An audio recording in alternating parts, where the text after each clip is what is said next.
Nous célébrons ce jour, vendredi 19 juin 2020, le 195e anniversaire de l'annonce de l'abolition de l'esclavage au Texas, aux États-Unis. Les titres de cette édition. 53 nouveaux cas confirmés au Covid-19 au Bénin en 24 heures. Les précisions du gouvernement dans cette édition. À l'instar de la communauté internationale, le Bénin a célébré la Journée internationale de l'enfant africain ce jour. Retour sur la conférence débat organisée par l'UFPJ. Le coronavirus et ses conséquences sur les activités sportives et le monde des affaires sont au cœur du Café Média Plus de ce jour.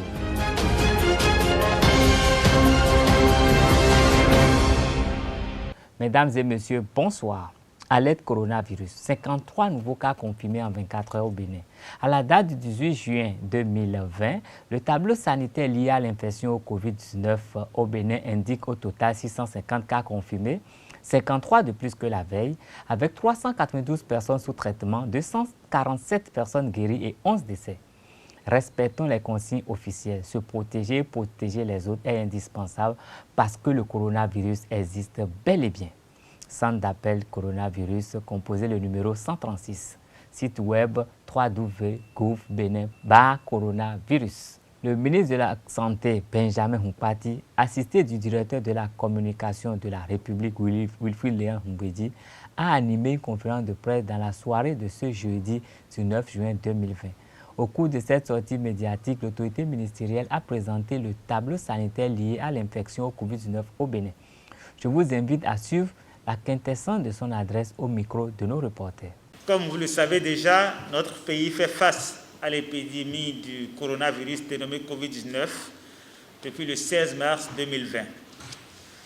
Pour limiter sa propagation, le gouvernement, avec pragmatisme et responsabilité, a mis en place en son temps un certain nombre de mesures, notamment l'établissement d'un cordon sanitaire pour isoler les communes les plus exposées à la pandémie en raison de la localisation des cas dénombrés, l'identification de 5 grands centres dédiés à la prise en charge des cas positifs, le respect strict des mesures barrières. Depuis le 11 mai 2020, un retour progressif à la normale a été entamé. À la date du 17 juin 2020, le Bénin compte 597 cas confirmés à la PCR, dont 238 guéris et 11 décès. Actuellement, 348 patients sont en cours de suivi, dont 11 cas graves. Les nombreux cas actuellement enregistrés sont des cas contacts de sujets positifs à la PCR, des cas issus du dépistage systématique de groupes cibles, agents de santé, voyageurs entre autres, et des alertes de cas symptomatiques signalés par le call center. Les cas graves sont tous porteurs de TAR, c'est-à-dire de maladies préexistantes, diabète, hypertension artérielle, drépanocytose, qui renforcent leur fragilité vis-à-vis de la maladie. On note par ailleurs un recours tardif aux services de santé du fait de l'automédication ou du déni de la maladie. La recrudescence des cas en ce début de saison pluvieuse pourrait être due à la baisse de la température liée à la fraîcheur qui s'est installée avec les premières pluies. Si cette évolution des chiffres traduit la capacité de notre pays à ratisser large, elle est aussi le signal que nous devons continuer à mettre en œuvre les mesures de prévention et de lutte contre la COVID-19. En effet, ce n'est pas parce que nous permettons à la vie de reprendre son cours normal que nous devons considérer que le mal est déjà vaincu. Non, il est encore là et nous devons rester vigilants. Rester vigilants, c'est respecter le port systématique de masques en tout lieu. Rester vigilant, c'est éviter de se serrer les mains, de se donner des accolades. Rester vigilant, c'est observer les mesures de prévention, comme le lavage des mains à l'eau et au savon, le respect de la distance de sécurité sanitaire d'au moins 1 mètre entre personnes. J'insiste sur le respect des mesures, car on a l'impression que certains de nos compatriotes croient que la COVID-19 est finie. Je vais leur dire que c'est faux. Nous devons plus que jamais redoubler d'attention et de discipline pour en venir à bout. Ces derniers jours, nous avons reçu plusieurs cas graves. Je répète que nous sommes actuellement à 11 morts. Il y a des personnes fragiles dans nos familles, dans toutes les familles, des personnes âgées ou des personnes vivant avec diverses maladies chroniques qui les fragilisent. Or, nous ne voyons pas le mal et nous ne savons pas qui peut le transmettre. Nous devons donc être très prudents.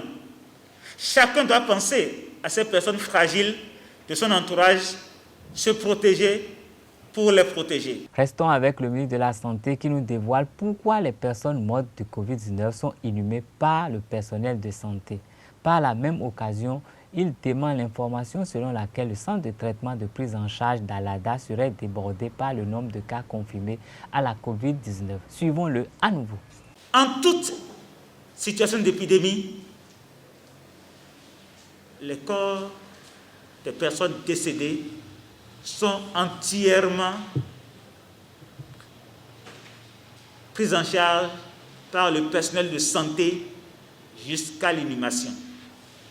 Parce que le risque de contamination est élevé lors de la manipulation des cadavres. C'est pour ça qu'il y a un protocole qui accompagne cette inhumation. Et effectivement, nous avons ce que nous appelons des sacs mortuaires dans lesquels ces corps sont déposés, traités et doublés. Il y a 2 sacs mortuaires en fait dans lesquels les corps sont déposés. Et c'est avec ces sacs effectivement qu'on va procéder à l'inhumation. Les parents ne s'approchent pas, ils sont à distance, ils suivent tout ce qui se passe à travers une baie vitrée et également ils peuvent accompagner jusqu'au lieu d'inhumation, mais toujours à une très bonne distance, jusqu'à ce que la cérémonie soit terminée et que la tombe soit fermée. C'est exclusivement le personnel de santé, notamment les agents d'hygiène, qui ont la responsabilité de procéder à ce que nous appelons des enterrements dignes et sécurisés. Dignes parce qu'on respecte le rite de la personne décédée. Si c'est un musulman, il y a une prière qui est faite là, mais sans approcher du corps. Si c'est un chrétien, il y a une prière qui est faite ou autre. En tout cas, on respecte le rite du culte de la personne qui est décédée. Et sécurisé parce qu'on le fait en préservant le personnel de santé qui est habillé spécifiquement des équipements de protection individuelle, mais également de manière sécurisée pour les parents qui ne s'approchent pas et donc qui ne courent pas le risque de contracter le virus.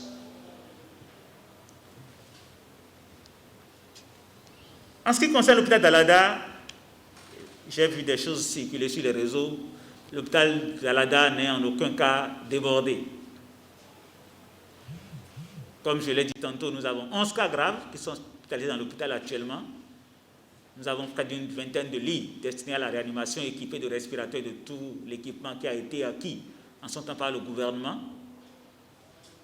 Et en dehors de ça, l'hôpital dispose d'une capacité de plus de 100 lits.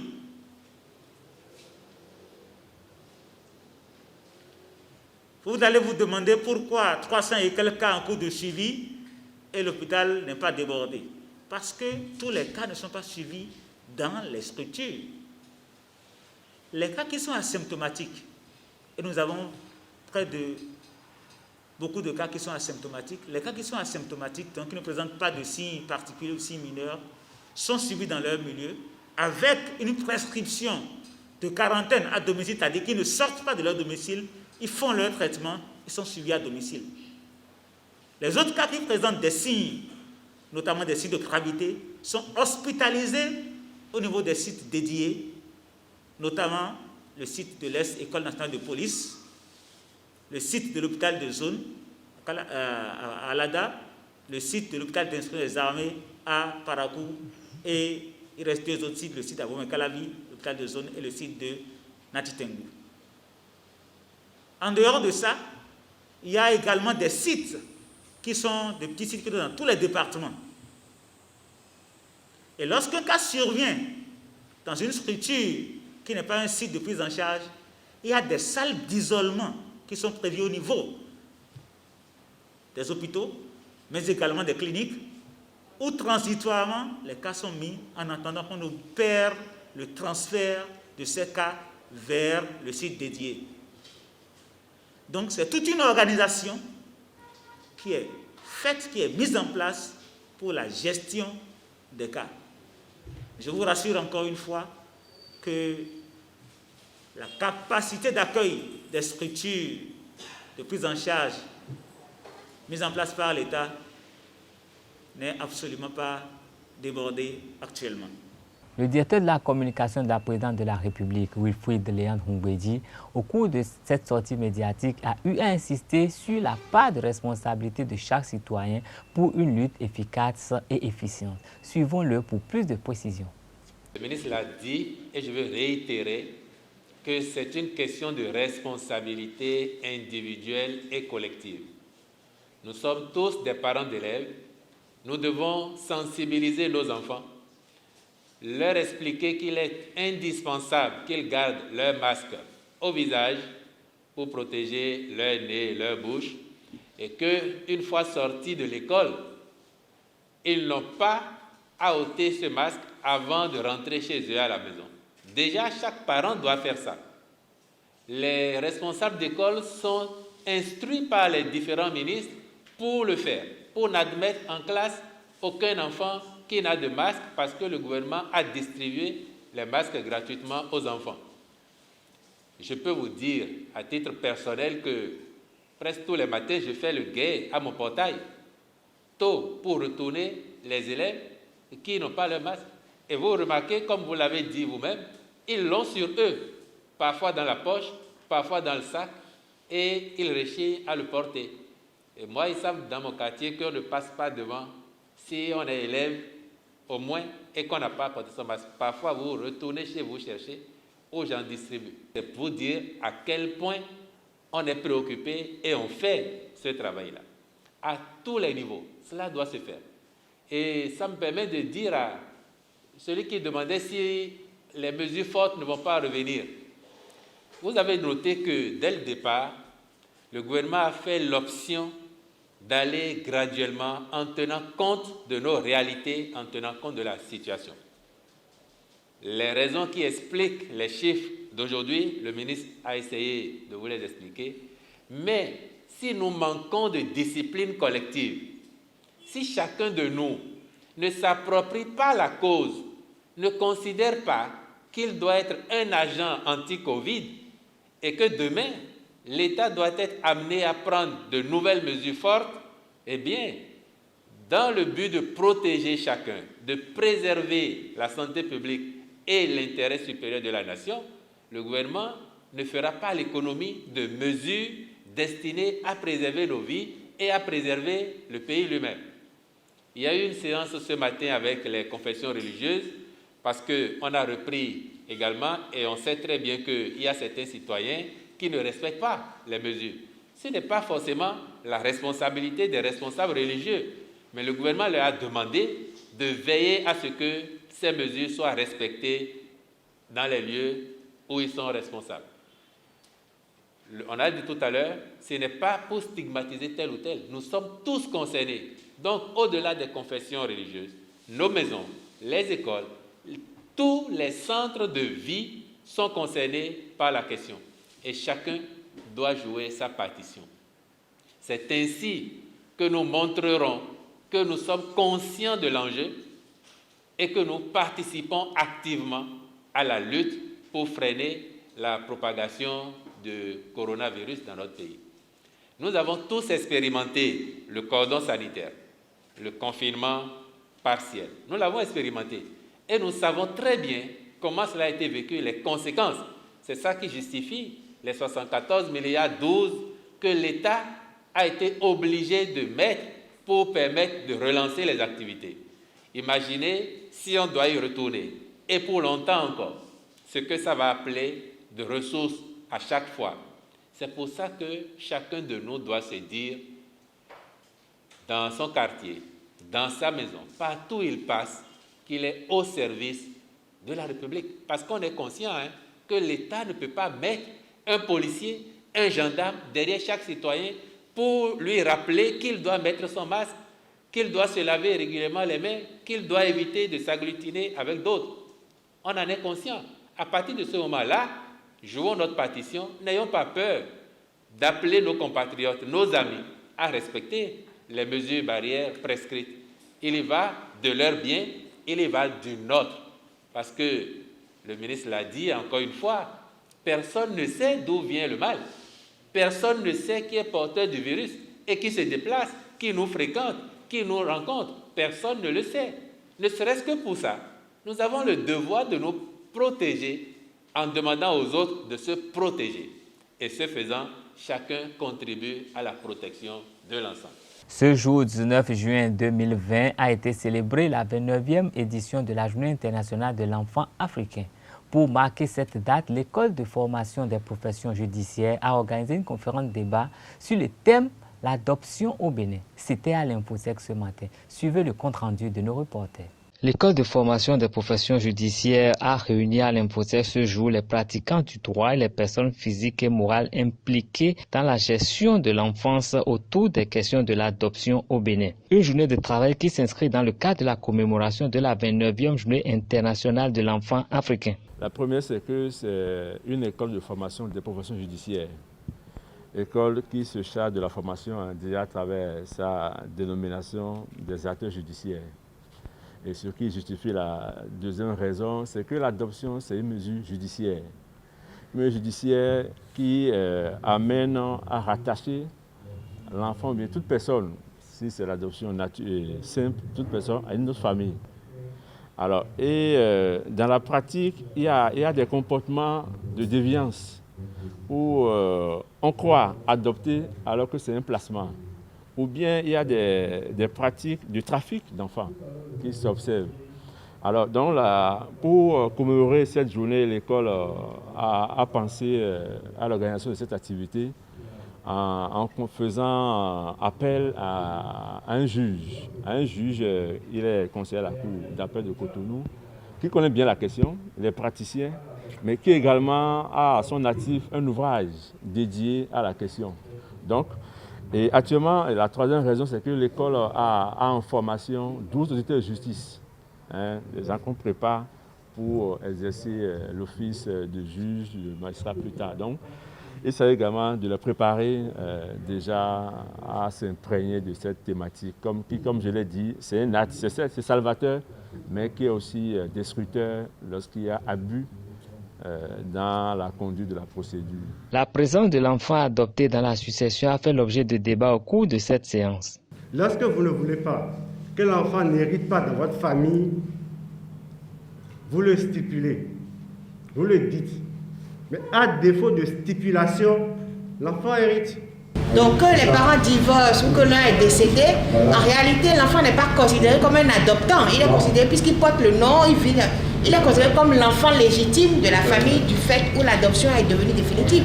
Les participants ont proposé des détails pour améliorer le cadre juridique de l'adoption au Bénin. Moi je crois que c'est l'occasion pour nous d'interpeller nos législateurs pour qu'ils réfléchissent à la question.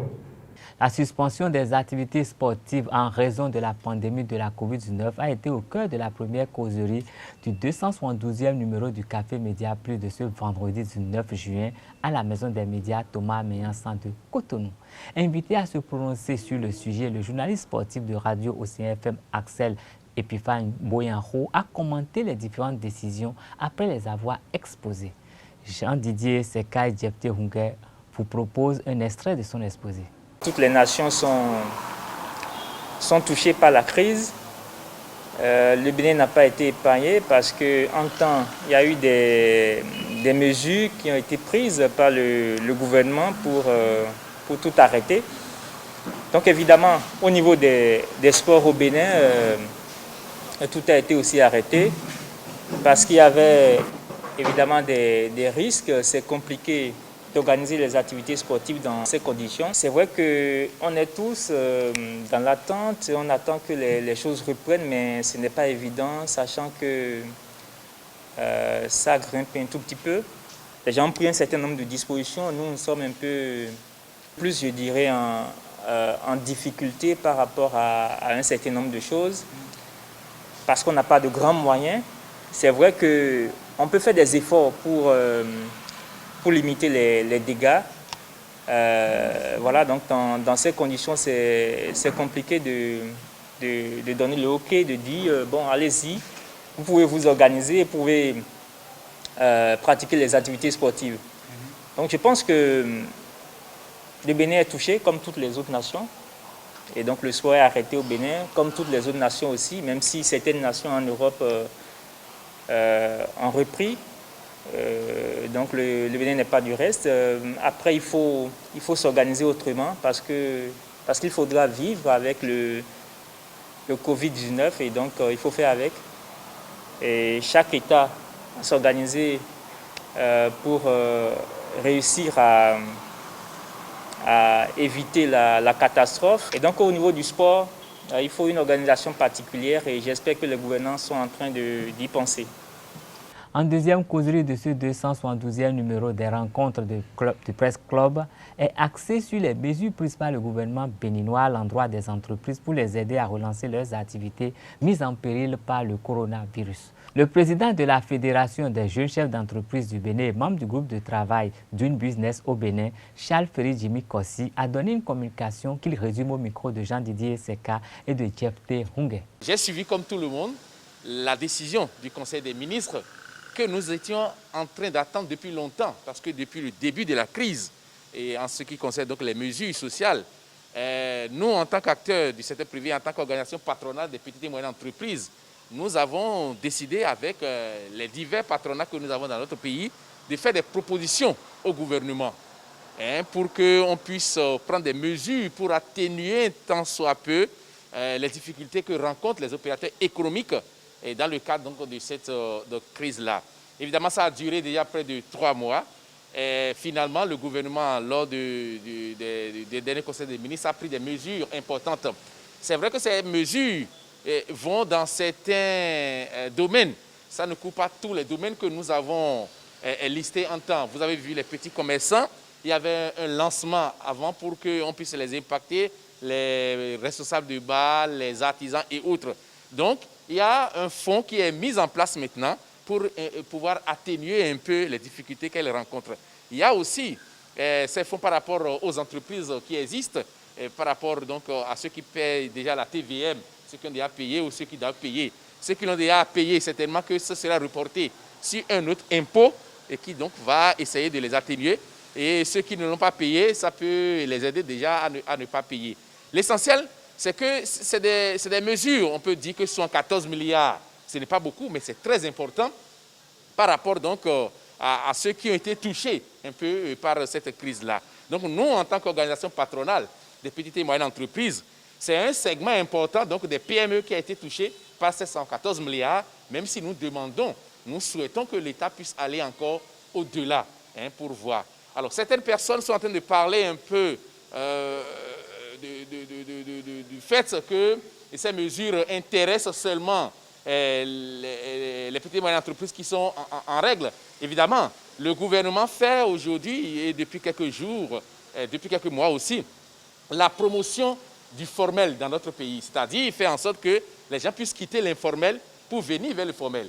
Et toutes les mesures qui ont été prises par le gouvernement, évidemment, ces mesures ne peuvent être appliquées qu'avec des entreprises qui sont connues dans le système. Si les entreprises ne sont pas connues, ne sont pas reconnues, ne sont pas inscrites au registre de commerce, c'est difficile donc à l'État d'évaluer ce qu'il faut leur apporter en termes d'appui. Donc, la leçon que nous tirons en tant qu'organisation patronale des PME, c'est d'encourager ceux qui sont dans l'entrepreneuriat, les artisans et autres, à se formaliser. Parce que c'est lorsqu'on est formel qu'on peut continuer toujours par discuter avec l'État et bénéficier de ces mesures-là. En somme, c'est une mesure salutaire. 114 milliards, ce n'est pas beaucoup, mais c'est très important. Quand on voit dans d'autres pays le nombre de milliards, les centaines de milliards qui ont été injectés. Mais attention, Vous savez que nous sommes dans un petit pays comme le Bénin, un pays pauvre, où nous n'avons pas beaucoup de ressources. Nous n'avions pas beaucoup de ressources. Et nous n'avons pas prévu cette crise-là. Et donc, le gouvernement a fait un effort déjà pour aller à 114 milliards là pour pouvoir faire. L'essentiel, c'est de souhaiter qu'on puisse continuer par endiguer la crise.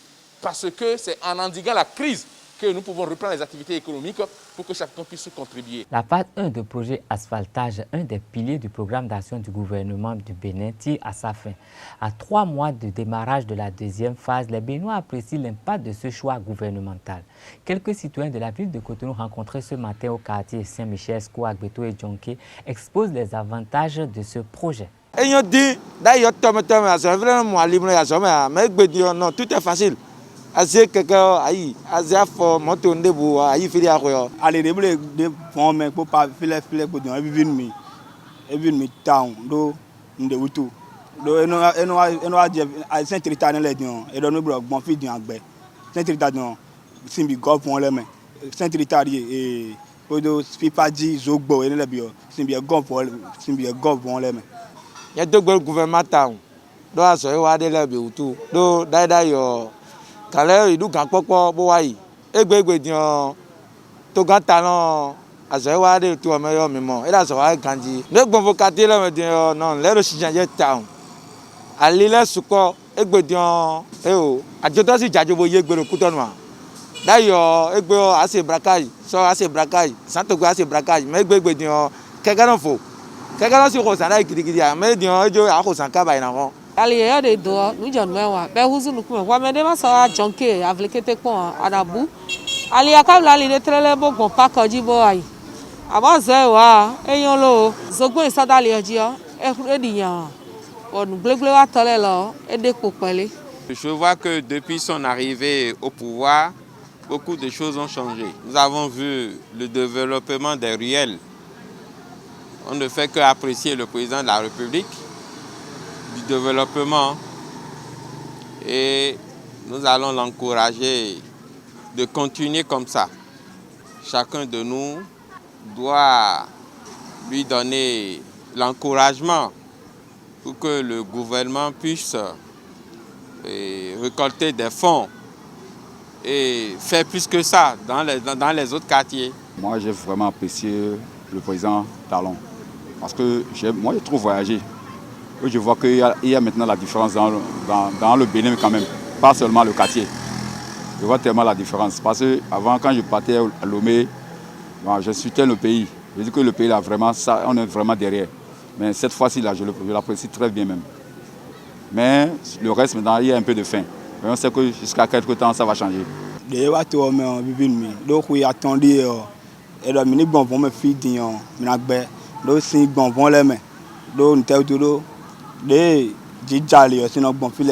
Bon, quelqu'un dit non veut nous et ben on a besoin pour bon mais non veut des ma beaucoup là mais d'abord des temps bon et blon les bien bon on a pas de les bien ça de bon mais même bioro fi pour les ni blon quartier mi tan fio eno igbero miji o to ga e blonu mi dayo sino gba mi ro fi de le amo din koro alogo ma u tan po to gan de mi se o e wa zonu mi bo sin so gba mi a moi lio e blonu mi be yan ganji mi tan si fo mi tan le gbe o mi no ka gudronji khasi sono di mi da yo e no ko saki mi tan le yi mi tan si fo mi tan gbe mo na ya ki me kle won e no ko saki yo yi amo dian e o mais sono no sin flu me dian nye pe dian so sin flu me a me tan si fo che gbe o so gbenu nde no wa fie no sande o ndo pe ni il travaille.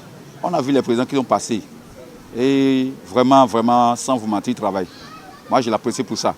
On a vu les présidents, comment dirais-je, les ministres qui ont passé dans le quartier, ils ont dit qu'ils vont passer pour refaire le pays. On n'a jamais vu.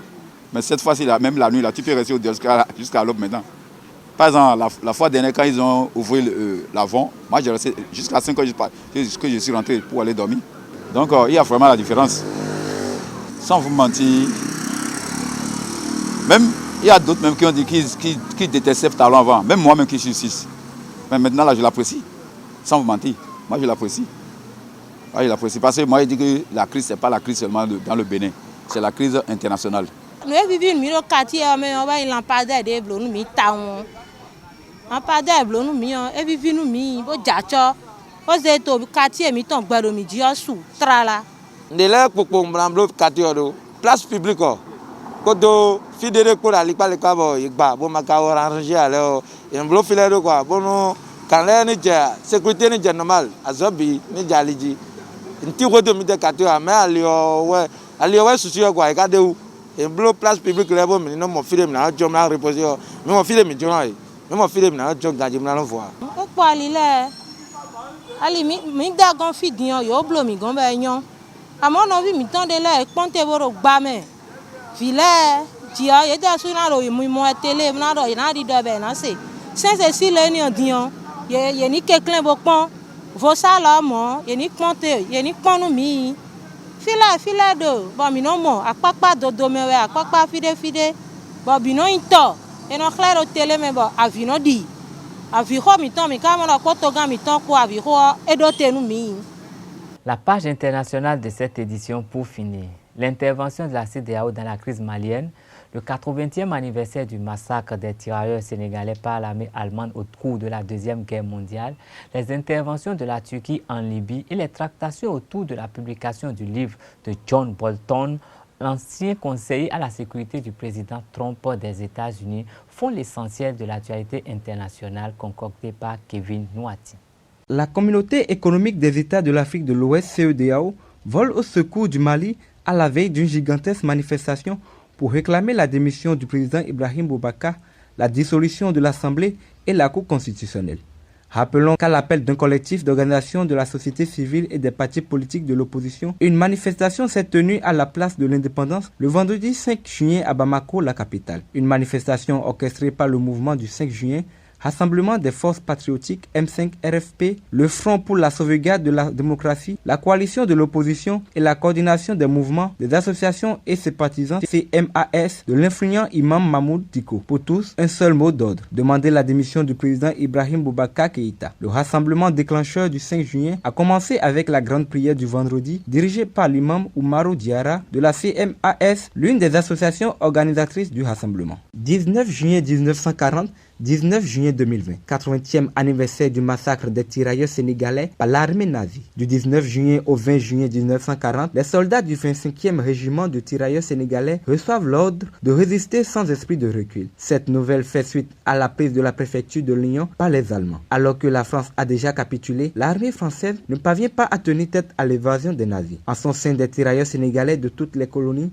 française d'Afrique. Cet appel des Noirs au combat pendant que les Français reculaient fait suite à l'amnistie signée par la maréchale Pétain le 17 juillet et l'appel lancé de Londres par le général de Gaulle la veille. Rappelons qu'en cette même date, les Américains commémorent le Juneteenth, également connu sous le nom de jour de la liberté, Freedom Day, ou encore jour de l'émancipation, Emancipation Day, est une fête des États-Unis célébrée le 19 juillet qui commémore l'annonce de l'abolition de l'esclavage dans l'État américain du Texas en juin 1865 et plus généralement l'émancipation des esclaves afro-américains à travers tout le Sud confédéré. Aux États-Unis, la Maison-Blanche tente d'empêcher la publication du livre de John Bolton, l'ancien conseiller à la sécurité nationale de Donald Trump. L'ex-conseiller de la Maison-Blanche décide de révéler quelques informations sur le président après 18 mois passés à côté de ce dernier. La presse américaine a publié mercredi 17 juin ce que Fox News qualifie d'extrait coloré du livre de John Bolton, The Room Where It Happened. L'ancien conseiller à la sécurité nationale de Donald Trump s'autorise une critique accablante du président américain, assure le Los Angeles Times, à tel point que le ministère de la Justice a demandé à un juge de suspendre la sortie de l'ouvrage prévue le 23 juillet prochain. Erdogan, grisé par son succès en Libye, veut pousser ses ambitions. La Turquie intensifie son intervention militaire en Libye. Elle affiche ouvertement son soutien au gouvernement national. L'intervention militaire turque directe depuis septembre aux côtés du gouvernement national libyen GNA face à l'offensive du général rebelle Khalifa Haftar soutenu par l'Égypte, les Émirats arabes unis, la Russie et moins franchement la France a réussi récemment à bouleverser le rapport de force sur le terrain. Sous l'égide de l'OTAN, la Turquie viole l'embargo sur les armes qui pèsent sur la Libye. Ces récentes victoires lui donnent de l'assurance. La France vient de dénoncer la menace d'un de ses navires de patrouille au service de l'OTAN par une cargaison turque qui transportait visiblement des armes en direction de la Libye. Ainsi se referme la dernière session d'information de Zayo TV au titre de cette semaine. Restez fidèles à nos éditions. Bon week-end à vous.